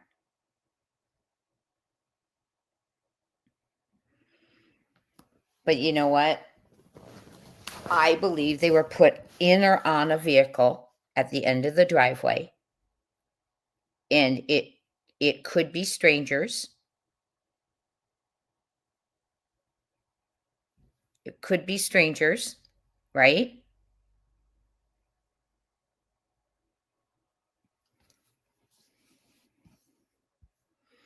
But it could, we don't know right now. The way law enforcement is working, I'll be honest with you.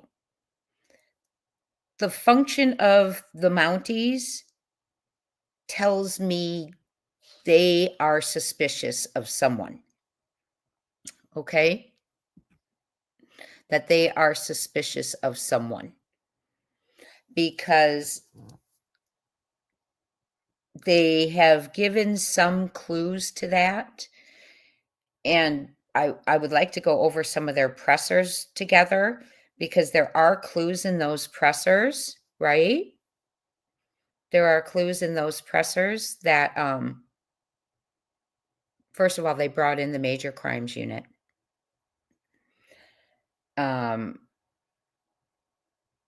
They keep going back around the home. They're searching around the home. Absolutely.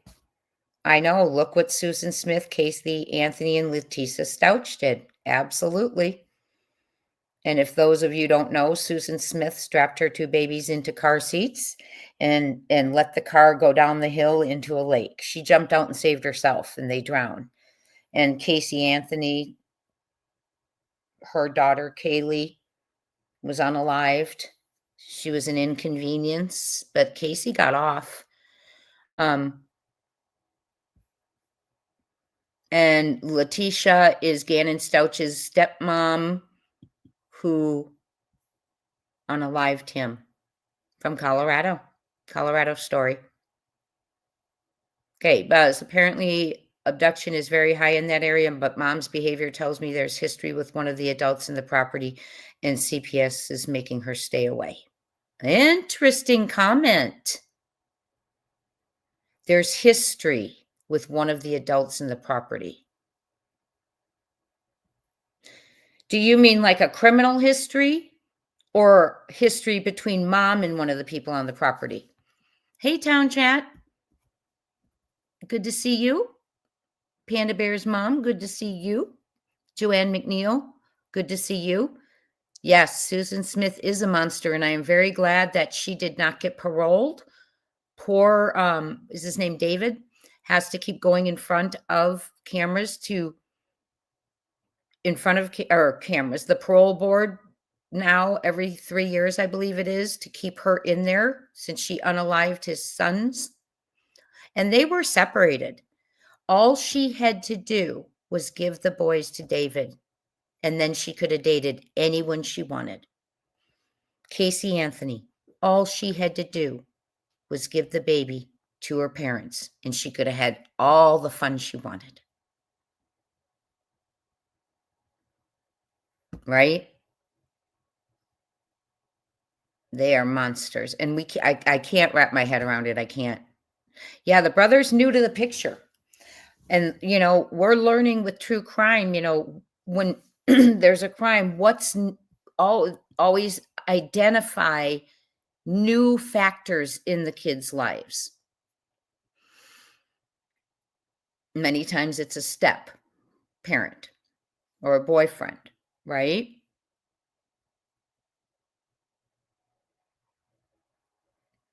Yes, Shirley, but we've been told that, yes, that law enforcement has told Malia, allegedly, to stay away and break all contact from Daniel.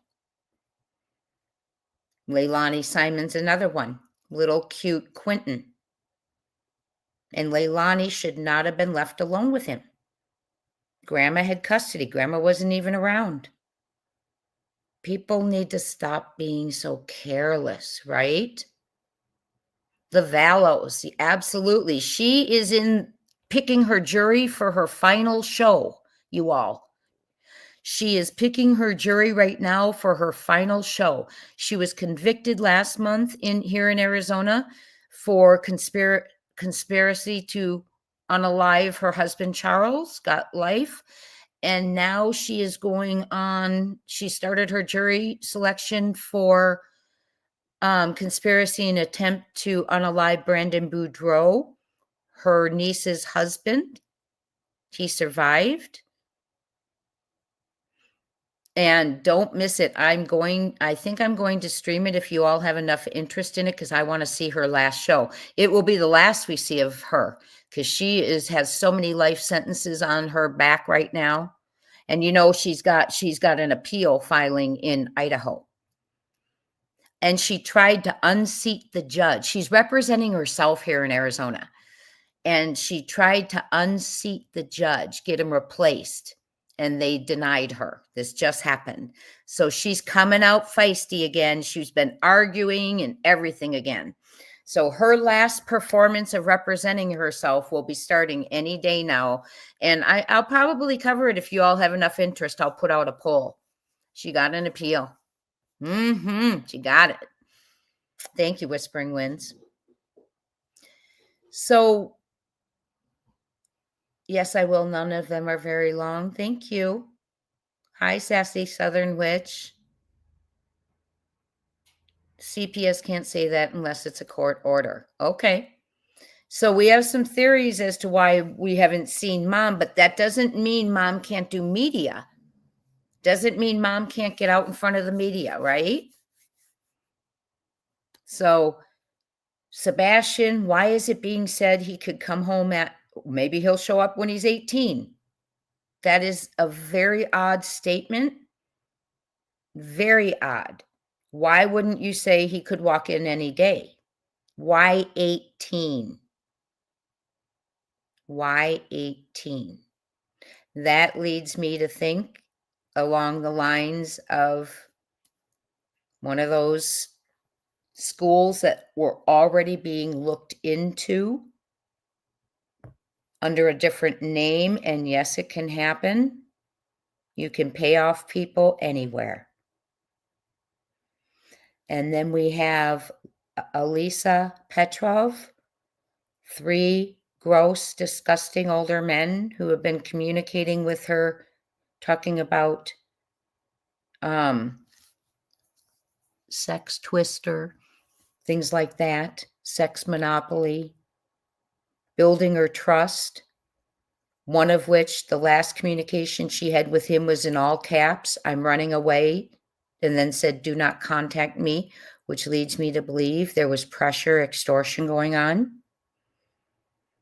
But she has not, they have been arrested and she is still missing out of Utah, but was trying to get to Las Vegas, Nevada.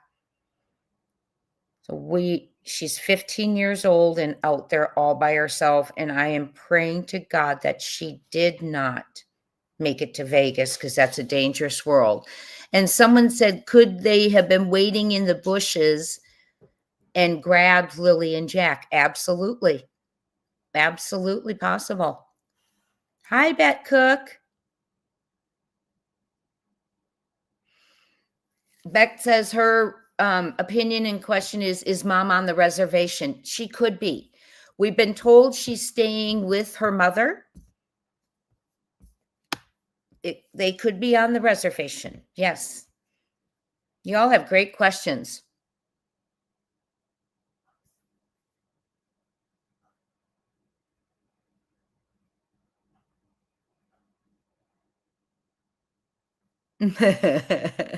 Well, I am actually glad to hear her say that. And yes, at Crime Time Buzz, you are actually right. In my opinion, to me, that is her confirmation that he is still alive. So with that said, do you want me to start? Are you talking about Sebastian, Town Chat? Yep, me too. Okay, got it. That comment of 18, yeah. And if you want Sebastian's Army, we can all work on that together, Town Chat. Let me know, okay? And I'll get involved. You all, our friend from Oregon who spotted the P-Foots at Ford's Pond is coming back on Sunday. So hit your notification bell. Subscribe if you haven't. I also have someone coming on. We're talking about Alisa Petro having been extorted by older men on the internet, 3 of them, and she is now missing. And it's getting more common. They're building their trust, bringing these kids in, getting them to do things they would be ashamed of, threatening them. Those things will go viral, having them harm themselves, telling them they need to pay them. Kids are unaliving themselves. It's terrible. And we are going to have a guest on whose child was a victim of internet extortion. So don't miss that. It may be tomorrow. I'm still trying to coordinate. So please hit that notification bell. Subscribe if you haven't. And we have prayers up for Alisa, Lily, Jack, Sebastian, and all those missing children. See, Whispering Winds doesn't work, so she has time to help. Yeah, we're happy to fax machines. Do they have fax machines anymore? Is there a way to get, we can also get some emails. Kimberly Mann, thank you so much for your super sticker. I know you all work so hard for your money, and I really appreciate when you are generous and donate, and you absolutely, it's never expected, but so appreciated. If you will give a thumbs up, it's free. Subscribe, it's free. Watch my videos to the end, and it's free. Thank you all for everything you do to support all these children. So ARC is not going to take a child that has been reported missing because they will lose their licenses. Well, Shirley H., sometimes ARC does not know they have a child that is missing because parents have purchased other paperwork, and there is another individual representing possibly one of the parents. So unfortunately, it can happen because people don't always follow the law. People do not always follow the law, right? Yes, emails would be great. Thank you, Mimi Ma. So whenever we get those, yes, everyone wants to help out. Contact those schools. So maybe we need to have a live about that, and I will play for you the program just a little bit because it's on Netflix. And we will talk about the schools. Put a 1 in if you want to hear about the troubled teen industry from me. Put a 2 if you're not interested. A 1 if you want us to delve into the teen schools. Thank you, Town Chat. Appreciate you. Yeah, money talks. You can buy them off. A lot of those schools are not schools. They're schools where a lot of abuse, neglect, and humiliation occurs. Okay, majority's already in. I will do one on the schools. I will do it. I will absolutely do that. But we have 2 guests coming up. The Oregon sighting from Ford's Pond, someone whose child was a victim of extortion. We need to learn about it. I want to find out how it occurred so we can protect ourselves, our children, our grandchildren. Yes, if going by the law, they would be registered Social Security numbers. You got it, Misty Blue. But people can be bought off. People can buy paperwork, and people can be paid off. And until they show me proof otherwise, I think it's very possible he is in a place like that.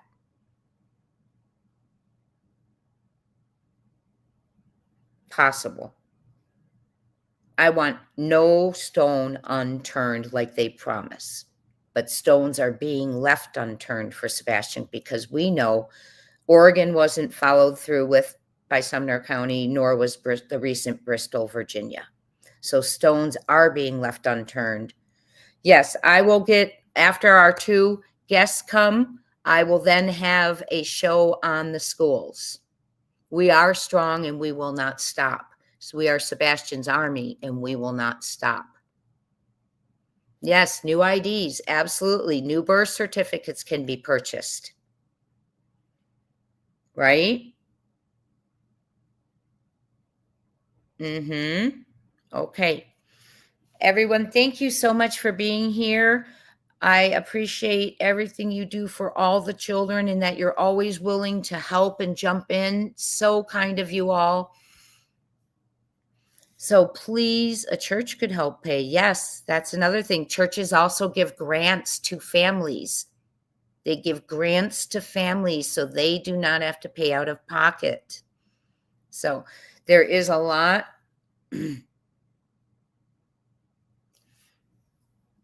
I don't know. That's such a great question. Wait, I lost the question. Yep, my hometown had one of these facilities. They took children out of their beds at the night. We were looking at one in Oregon, and guess what the comment was? There were reviews. One of the reviews was, we can hear kids screaming all night, help, help, from inside there. It was terrifying. And that was a review under one of those schools. We will cover this together, okay?